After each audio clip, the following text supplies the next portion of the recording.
This month, Governor Tracy reached out to Mayor Abalone with one large task: a focus on resident health and happiness. As the town approaches a population of 2,000 residents, they need a place to speak with their elected officials. Initial funding has been approved for a large city hall, and a bid has been opened with local construction companies to work on the project. First and foremost, she also wants to put a huge focus on safety and security.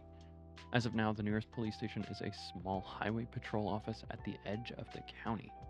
Located on the corner of Summit Road and Old Cypress Highway, this office is about 7 miles from the heart of Oddlando. Businesses mention a recent rise in both vandalism and theft, and local residents mention feeling unsafe walking at night. As an additional consequence, residents mention that the highway patrol are often understaffed and take a while to arrive and clear accidents. Similarly, the nearest fire department is over 4 miles away, off of Ocean Avenue and Crest. This results in fire rescue having an almost 6-minute response time, which is well above industry standard. Finally, the residents of Oddlando share access to only one clinic and have mentioned an inability to schedule appointments with their doctors. Hello and welcome to episode 4 of Oddlando, a City Skylines 2 series based on a Floridian beach town.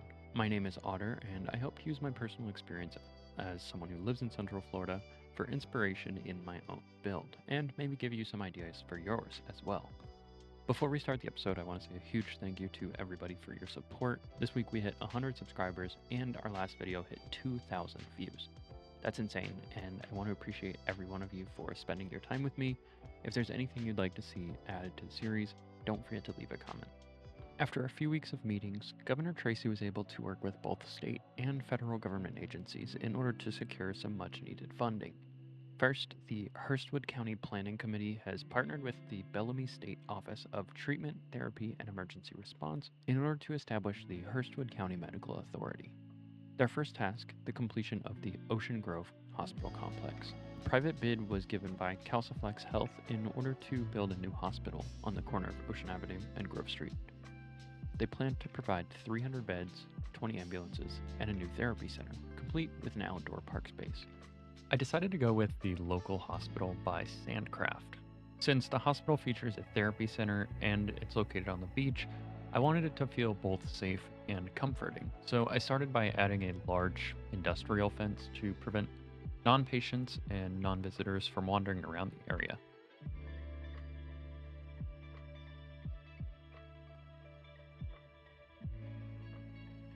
I decided to go with my typical industry hedge combo, combining the safety of the industrial chain fence with the privacy of a high hedge. In my opinion, this creates a desirable safety effect every time, and with the network fences tool, it's really as easy as finding your distance and clicking 2 or 3 buttons. Next, since we're going to be expanding the campus to match the side of the road's corner, I wanted to remove and completely redesign the hospital's landscaping from scratch. We're going to make a super quick adjustment to the sidewalk since I placed this therapy building just slightly off center on the back of the building. In terms of landscaping, I wanted to keep it simple, so I added rows of trees around the perimeter and a few medium-sized trees to the back of the building.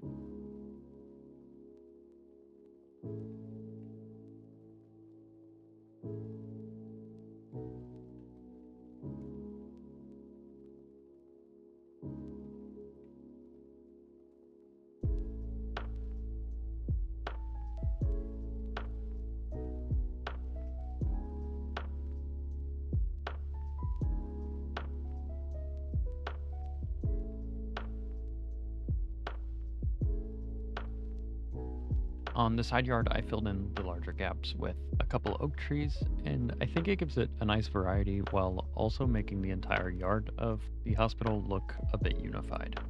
Of course, after completing the initial landscaping, I used the local pine and birch trees just to fill in the area still empty after the construction was complete. I still felt like this area was a bit too bare, and it kind of made it feel very connected to the avenue still. With a few rows of bushes and plant life, we could imagine though that noise pollution would be reduced in the rear park area by quite a bit. So I just did a little bit of basic landscaping and livened up the yard area, and I think it turned out looking quite a bit better.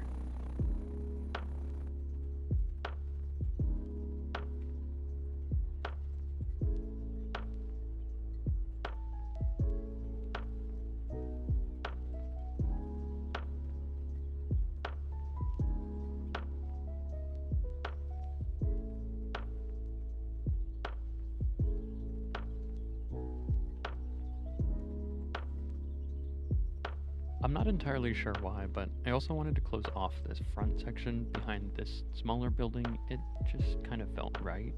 And so I created an isolated yard, once again using the industrial hedge. Additionally, the State Prisoner Incarceration and Governance Department provided a grant for 2 local police stations. The first will primarily be used for fleet maintenance as well as hosting the local lifeguard crew, and will be built on the corner of Orange Grove Road and Snail Drive near the inlet. For this one, I'm using an asset that I actually built myself in the editor, but forgot to record the build process. Since this was the first asset I've ever built in CS2, it took almost 4 hours to learn what prefab meshes I liked, how to use the pedestrian and vehicle spawning systems, and how to use the upgrades and module features. I wish I had recorded this process, but also thinking about how large that file size would be, I am greatly excited that I didn't, because it would have been a nightmare to edit. I'm planning on doing a build series in the near future explaining how to build these assets, but for now, please excuse me just throwing the asset down and doing some basic detailing.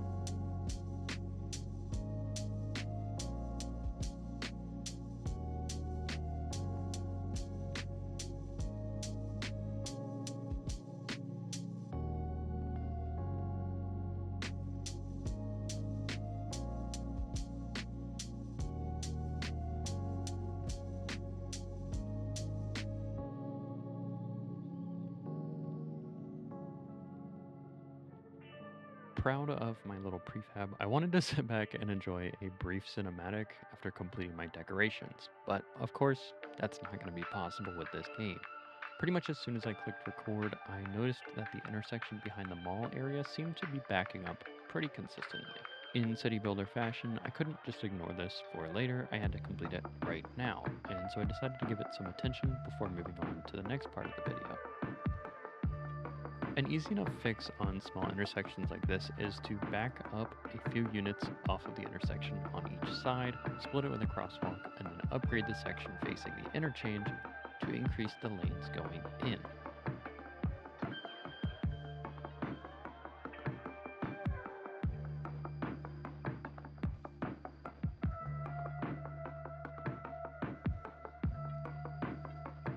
More often than not, this creates opposing isolated left turn lanes, allowing more opportunity to clear out buildups in each light cycle.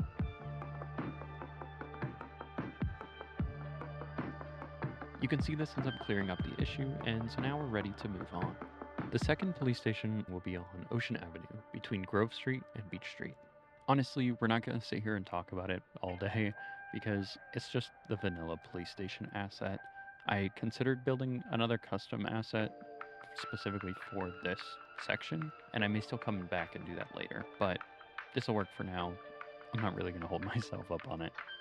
I will, however, go ahead and connect the station to the neighborhood paths behind it and rezone the small commercial plot next to the building.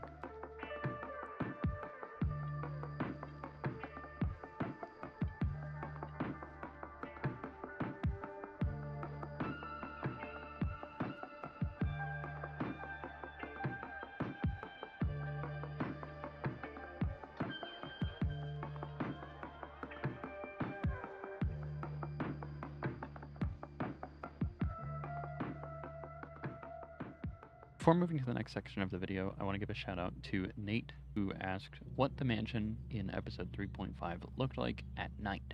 I hadn't even thought of it, and I was also curious, and so I wanted to throw in just a quick time lapse. That way you guys can see kind of what it looks like. I decided to do a couple quick touch-ups. I had initially put way too many lights down. It was nasty and super overlit.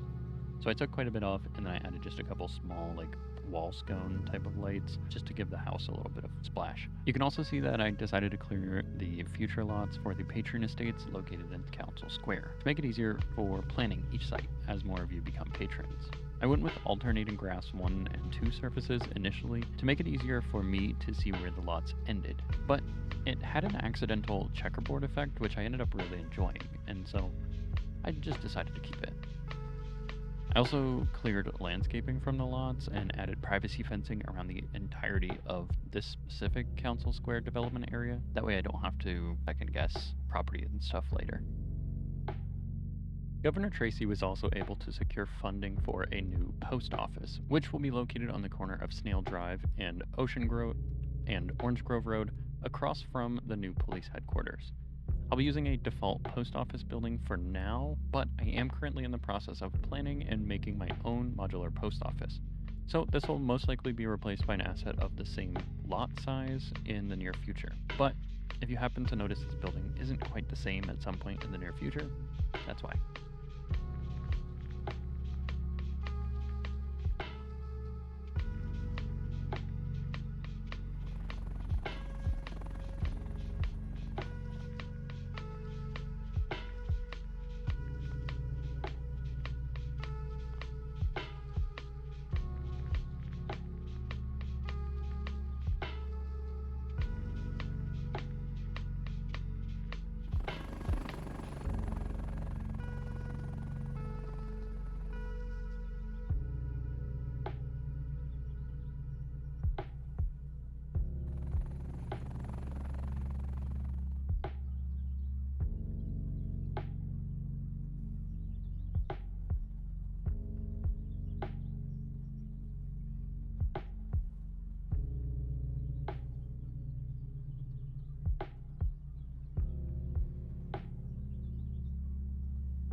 As someone with prior parcel delivery experience, one thing anyone in the industry can tell you is that bad planning will kill your ability to get a route delivered efficiently.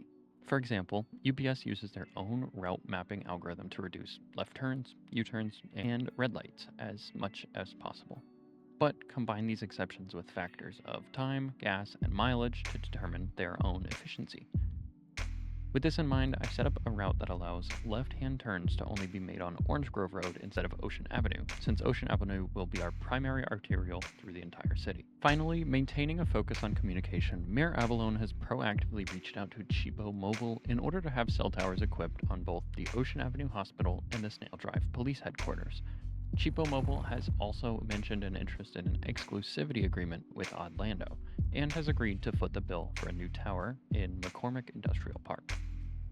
They've also proposed 2 future cell towers between Oddlando and McCormick, plus 2 in the undeveloped areas south of Oddlando. They also mentioned an interest in building an additional 6 towers across the water, and conversations for these future developments have been sent to the county board for review of projected viability and demand. If you enjoyed the video, leave a like, and let me know in the comments what you'd like to see me build next. We're currently on the grind to 500 followers, so if you haven't already, hit the subscribe button and turn on the bell for notifications. I post a new YouTube video every Sunday, and if you're interested in behind the scenes content and early access videos, check out the Patreon in the description of the video. Every episode will have work in progress content posted, as well as some exclusive builds that aren't going to make it to the YouTube. As always, thank you so much for watching, and I'll see you next week.